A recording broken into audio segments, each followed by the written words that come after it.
Apa jaminan bagi siswa-siswi LP3I ini bahwa setelah mereka tamat pasti mereka dapat kerja? Jaminan itu ada yang tertulis dan tidak tertulis. Saya bagi dalam. Yang tidak tertulis adalah kita memastikan melalui proses pembelajaran yang memang betul-betul kita bisa pertanggungjawabkan. Tapi ada juga tentu soft skill-nya, kemampuan berpikir, yang menganalisa masalah. Nah, kemudian yang tertulis, kita akan menjamin hak penempatan kerja itu dengan satu surat yang namanya Surat Perjanjian Penempatan Kerja.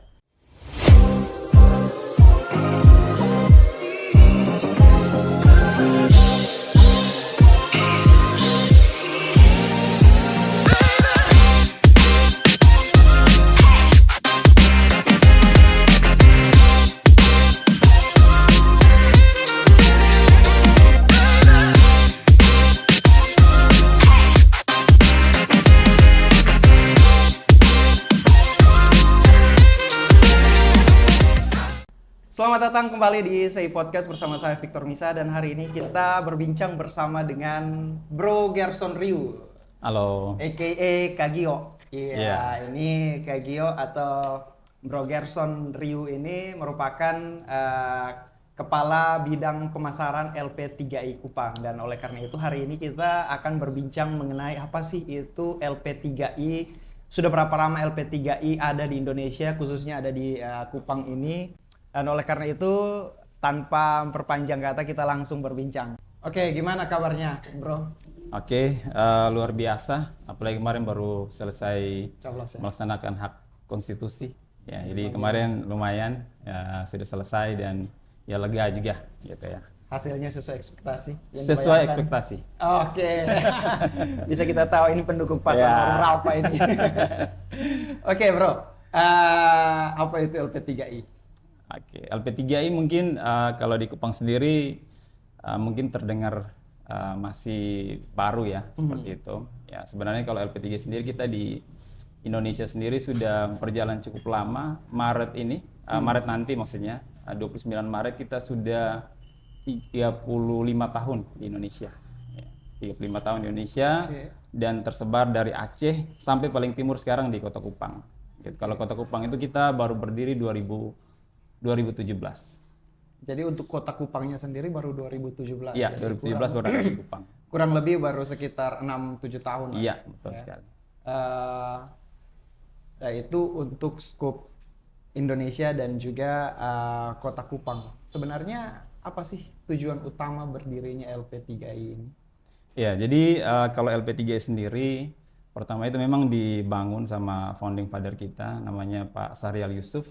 Ya, jadi beliau waktu itu adalah basicnya dari pengusaha ya, dari pengusaha. Kemudian beliau melihat bahwa ternyata di tahun 80-an awal ya waktu itu angka pengangguran ternyata cukup tinggi. Ya, bahkan sampai sekarang pun masih tinggi seperti itu ya.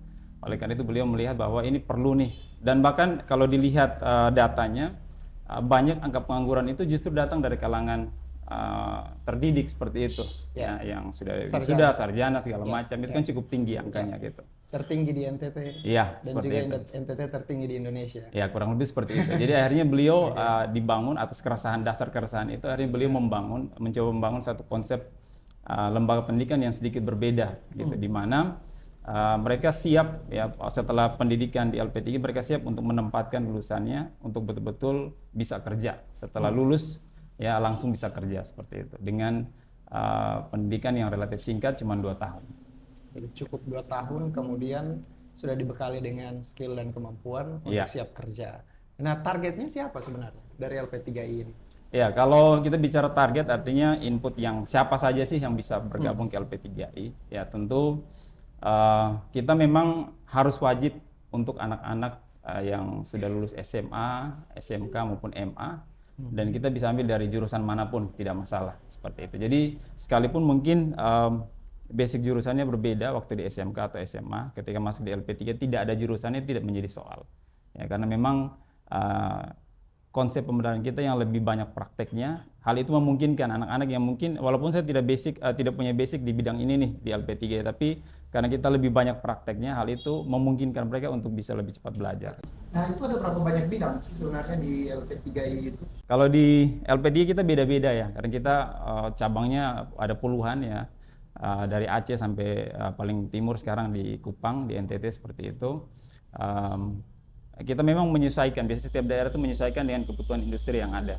Gitu. Nah, kalau di Kupang untuk sementara kita masih buka 3 jurusan saja. Ya, yang pertama itu ada yang berhubungan dengan akuntansi, yang namanya Accounting Information System.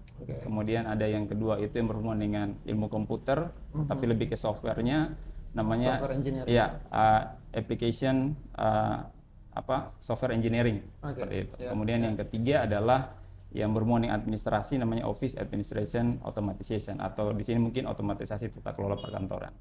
Skill yang didapatkan itu apakah ini soft skill dari level beginner, intermediate, atau memang mereka udah expert di situ? Ya, kita harus memastikan bahwa anak-anak kita setelah mereka selesai, mereka sudah harus siap kerja gitu, siap terjun ke industri seperti itu. Makanya selain proses pembelajaran yang 70%-nya praktek ya seperti itu, kita mencoba juga untuk merekrut pengajar-pengajar yang memang dari kalangan praktisi. Artinya sebagian besar pengajar di LP3I itu kita ambil dari orang-orang yang memang masih aktif bekerja, ya, tetapi bidang pekerjaan mereka itu linear dengan jurusan yang ada. Ya, contohnya yang ngajar pajak, usahakan kita ngambil tuh bila perlu pengajarnya dari dinas pajak langsung gitu. Atau yang ngajar akunting, minimal dia mungkin sebagai head of accounting di mana kayak orang keuangan di perusahaan apa kayak gitu, ya ngajar di LP3I. Sehingga waktu pengajar itu mengajar, mereka bukan cuma sekedar sharing atau mengajar teori, tapi mereka sharing juga experience atau pengalaman mereka ketika mereka di tempat mereka bekerja. Oke. Nah, apa beda antara LP3I dengan lembaga kursus? Ya, jadi sebenarnya ya kalau LP3 kita ada terbagi gitu, ada dua ada yang bentuknya itu politeknik. Ya, kalau politeknik dia otomatis mendapatkan gelar. Ya, ada yang D3, D4 seperti itu. Berarti yang di Kupang ini dia college, ya bentuknya college. Nah, kalau college ini kita terus terang kita non gelar. Gitu. Jadi itu yang perlu di-clearkan dulu ya. Jadi LP3I Kupang ini itu lembaga pendidikan non gelar. Iya, betul sekali. Jadi setelah dia tamat 2 tahun itu tidak mendapatkan gelar tetapi mendapatkan skill, sertifikat kompetensi, kompetensi dan jaminan penempatan kerja itu tadi ya. Ya. Jadi ada beda antara LP3I College dan LP3I yang politeknik. Yang politeknik. Jadi politeknik itu bisa mendapatkan mereka ada gelarnya karena mereka tentu lebih dari 2 tahun ya, kalau D3 dan 4 udah pasti lebih. Tapi untuk sekarang di Kupang belum ada, masih yang dalam bentuk college, kecuali yang di luar Kupang seperti misalnya ada politeknik, LP3 Politeknik Bandung dan lain-lain seperti itu. Nah, kembali pada pertanyaan yang tadi, apa beda antara LP3I ini dengan lembaga kursus? Ya. Jadi sebenarnya kalau kita melihat ya, kalau kita lihat dari kita itu di bawah apa sih gitu kan. Jadi kita kalau college itu tentu masuk dalam lembaga pendidikan non formal ya. Sama dengan kursus kita dinaungi seperti itu, cuman di lembaga pendidikan non formal, cuman bedanya kalau di LP3I ya, yang pertama kita proses pembelajaran itu tidak seperti kursus pada umumnya gitu. Yang mungkin singkat 3-4 bulan, 6 bulan seperti itu. Kalau di Kupang proses pembelajaran betul-betul seperti suasana perkuliahan seperti itu ya. Dan kalau misalnya di kursus mereka cuma memberikan sertifikat lokal dari kursus mereka. Kalau kita di sini selain sertifikat lokal LP3I yang memang terstandarisasi secara nasional, artinya apa yang anak-anak belajar di LP3I Kupang itu dipastikan sama dengan mereka yang belajar di LP3 yang lain, seperti itu, ada sertifikat lokalnya kita.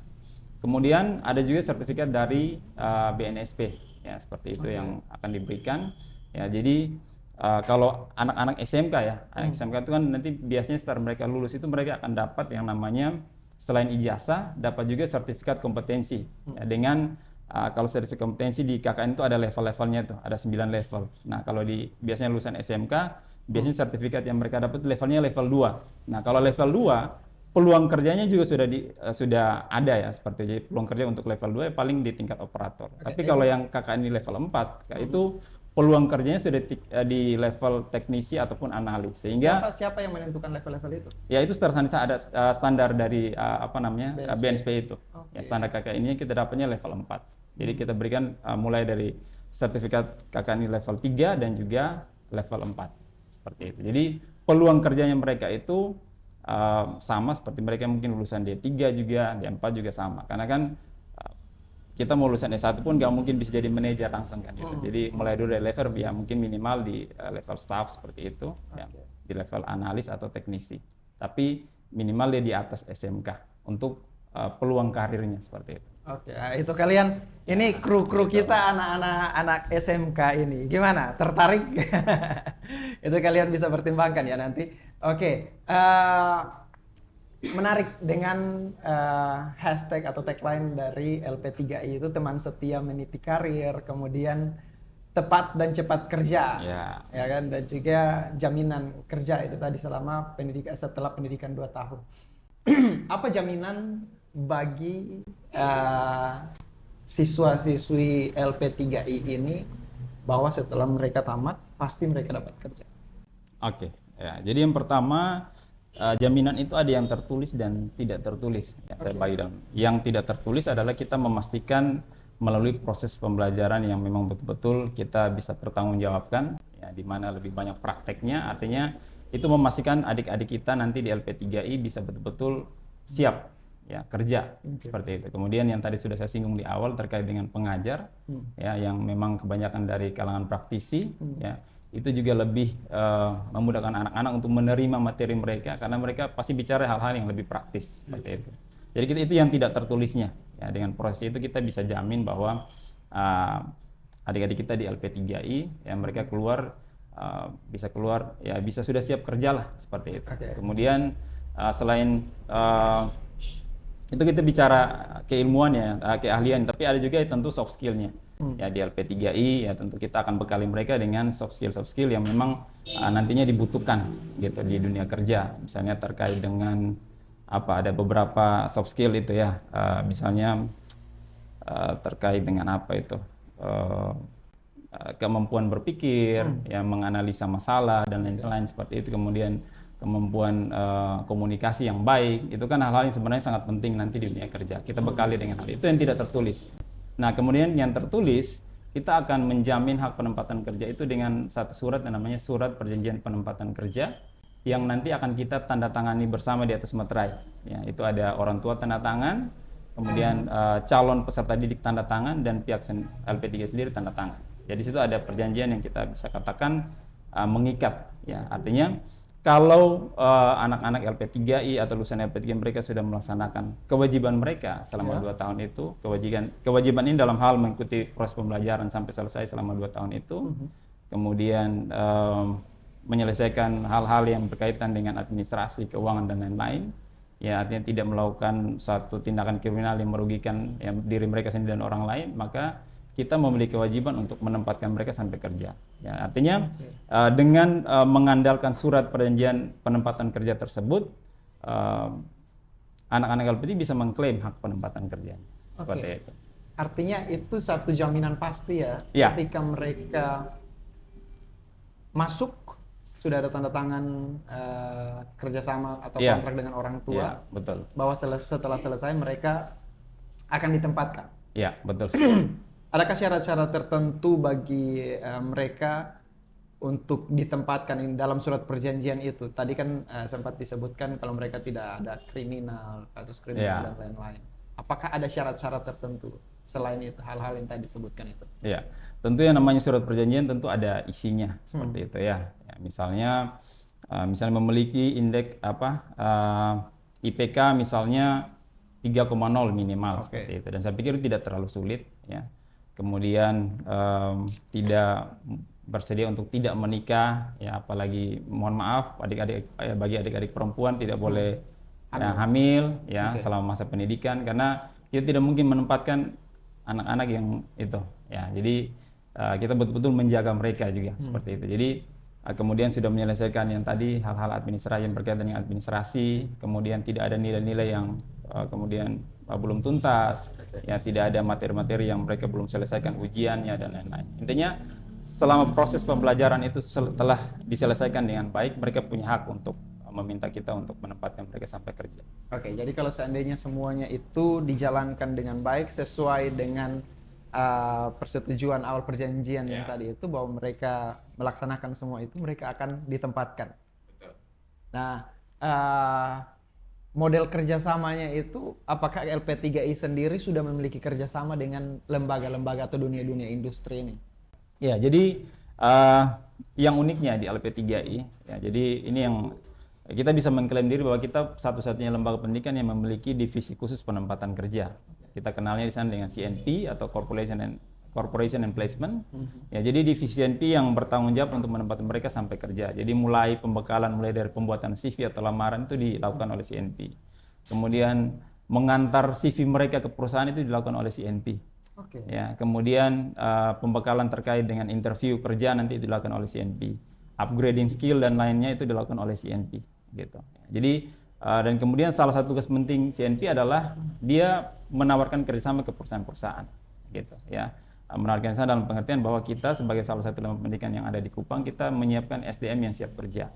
Nah, bagi perusahaan yang biasanya tertarik daripada mereka pusing-pusing terima orang terus harus training panjang, itu kan juga butuh biaya ya. Nah, mending kan mereka kalau dapat SDM yang siap kerja, saya pikir itu lebih ada efisiensi lah seperti itu. Jadi itu satu hal yang memang membuat kita bisa dikatakan berbeda, gitu kan. Kita punya divisi khusus untuk penempatan kerja. Oke, nah sekarang yang penting ini adalah berapa sih biaya untuk masuk ke LP3I? Ya, untuk biaya ya, kalau di LP3I sebenarnya bisa saya katakan sangat terjangkau. Sangat terjangkau. Ya, sangat terjangkau. Kita kalau saya gambarkan ada dua biaya saja seperti itu. Ada biaya pendaftaran itu 350.000. Oke. Ya, kemudian ada biaya pendidikan yang saya akumulasi sekaligus untuk 1 tahun. Ya. Jadi ini sudah termasuk dengan biaya lain-lain. Jadi kita tidak kenal kita hitungnya semua biaya itu sudah termasuk di dalam biaya pendidikan yang 1 tahun ini. Jadi tidak ada masuk kemudian ada biaya A, B, C dan seterusnya. Jadi sudah masuk termasuk misalnya bahan seragam, bahan jasa alma mater, e-book, jadi tidak perlu beli buku lagi nanti. Kemudian sudah masuk uang ujian, uji kompetensi, ya, biaya magang, biaya penempatan kerja dan lain semua sudah termasuk di situ. Ya, jadi kalau di total untuk biaya pendidikan selama 1 tahun di LP3I Kupang itu totalnya 12 juta.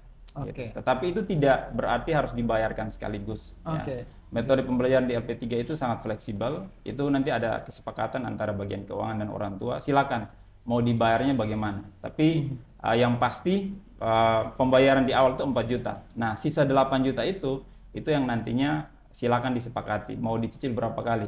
10 kali pun boleh dalam setahun. Jadi dibayar kalau 800 ribu pun boleh. Gitu. Ataupun mau dicicil 4 kali berarti cuma 22 juta aja selama 1 tahun ya. Jadi ada range 12 bulan itu bisa dicicil. Ya, ada yang 8 juta itu. Ya, jadi selain biaya itu tidak ada lagi biaya lain-lain ya. Kita sudah terklop di dalam. Mulai semuanya di dalam. Yang pertanyaan berikut itu adalah terkait dengan sistem pendidikan. Ya. Gimana sistem pendidikan yang ada di LP3I? Apakah sama dengan kampus-kampus pada umumnya, berbasis sistem SKS dan lain-lain atau gimana? Ya, jadi itu yang tadi saya sampaikan di awal bahwa kita sedikit berbeda dengan kursus pada umumnya seperti itu. Jadi memang betul-betul proses pembelajaran di LP3 itu ya sama seperti dengan perkuliahan pada umumnya. Kita ada sistem kredit semester dan lain semua ada seperti itu. Jadi kita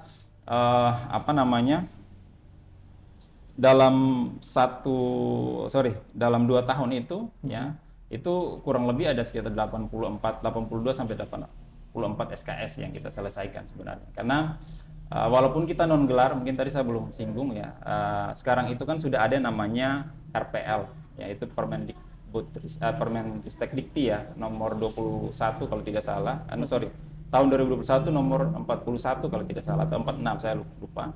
Ya, jadi dengan adanya RPL atau rekognisi pembelajaran lampau tersebut, ya, peserta didik LP3I memungkinkan untuk mendapatkan gelar tanpa harus kuliah dari semester 1 lagi. Jadi pembelajaran yang di LP3 itu akan diakui sebagai pembelajaran yang formal, ya, sehingga tinggal melanjutkan yang sisanya saja. Ya, kemungkinan besar sekitar 2 tahun sudah bisa selesai. Jadi totalnya ya dari LP3 2 tahun terus ke kampus lanjutan yang nanti bekerja sama dengan LP3I ya. Mereka tinggal menyelesaikan pendidikan kurang lebih 2 tahun saja mereka sudah bisa dapatkan gelar sarjana. Oke, berarti kredit semester yang didapatkan di LP3I itu mereka itu apa namanya? Kreditnya itu termasuk dalam hitungan. Iya, Oleh karena itu sisa kredit itu yang harus dicapai di dalam kampus formal tersebut.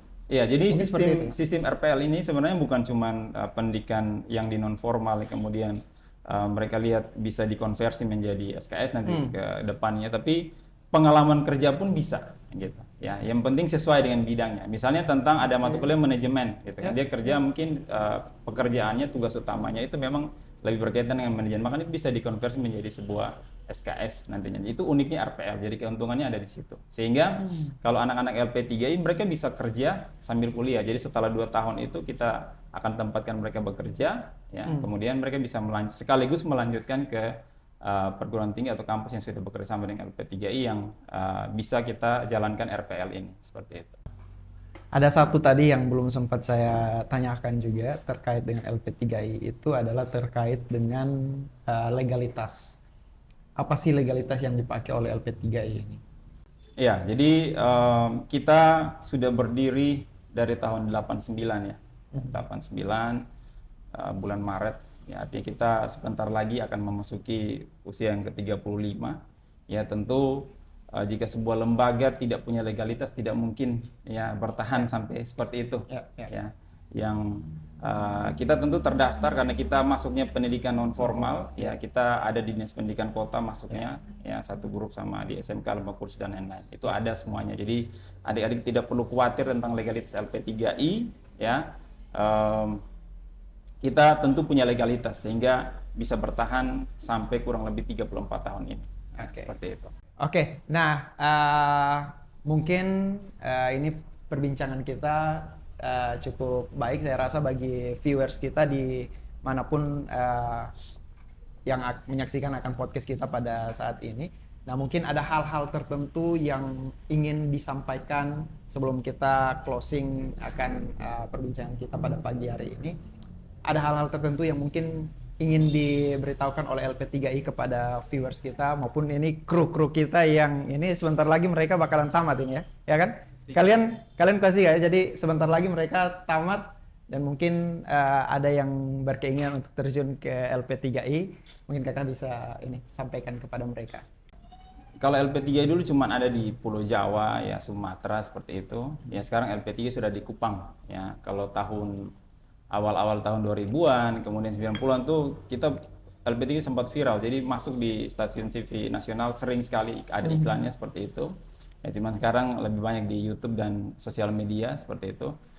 Jadi adik-adik yang artinya pengen cepat kerja gitu kan dengan pendidikan singkat cuma 2 tahun ya, tidak perlu harus jauh-jauh lagi ke Jawa, sudah ada di Kupang ya, tempatnya di Uebas itu. Ya, jadi ini memang dikhususkan untuk mereka yang tidak mau kuliah lama-lama ya. Jadi hanya dengan jenjang pendidikan 2 tahun ya, plus ada jaminan proses penempatan sampai kerjanya, saya pikir LP3 bisa menjadi salah satu pilihan ya adik-adik untuk melanjutkan pendidikan setelah adik-adik menyelesaikan pendidikan di tingkat SMA maupun SMK seperti itu. Dan saat ini kita juga sudah membuka pendaftaran ya untuk gelombang 1 ya. Jadi bisa mendaftar walaupun masih kelas 3, tidak perlu khawatir ya untuk mendaftar ya. Mau sekaligus mau regis langsung juga boleh ya, tidak perlu khawatir. Karena kita ada untuk yang daftar kemudian langsung regis, kita ada jaminan pengembalian uang registrasi 100% jika misalnya terjadi suatu hal yang tidak diinginkan. Dalam hal ini mungkin jika tidak lulus SMA atau SMK. Kan ini masih sementara ujiannya gitu. Jadi kan ada ketakutan seperti itu. Nanti bagaimana Kak kalau saya tidak lulus seperti itu? Ya, tidak perlu khawatir. Kita doakan tentu itu tidak akan terjadi ya, gitu ya. Tapi kalau sampai itu terjadi pun ya, LP3 siap mengembalikan biaya registrasi itu 100% kepada adik-adik. Seperti itu. Baik, thank you Bro Gio sudah hadir di Sei Podcast dan berbincang bersama dengan kita di sini. yang bisa mungkin kita edukasi kepada teman-teman semua viewers kita terkait dengan apa itu LP3I, peran LP3I sendiri di dalam pendidikan khususnya di Kota Kupang ini ya. Siap. Dan oleh karena itu sebentar nanti buat teman-teman yang ingin mendaftar kepada ke LP3I, kita cantumkan nomor kontaknya nanti di bawah dan juga deskripsi lengkap terkait dengan LP3I. Dan sampai sini perjumpaan kita. Thank you udah mampir di sini. Dan Terima kita kasih juga. thank you buat Dapur Elpida Kupang dan juga kru tim kita dari SMK Elpida yang sudah menemani kita di sini dari awal podcast sampai selesai. Dan kita akan berjumpa di dalam podcast kita selanjutnya. Akhirnya saya Victor Misa, teman-teman terus dukung kami dengan cara like, komentar, dan juga berikan subscribe kalian untuk terus mendukung akan channel ini tetap ada di YouTube. Oke, sampai jumpa di dalam podcast selanjutnya.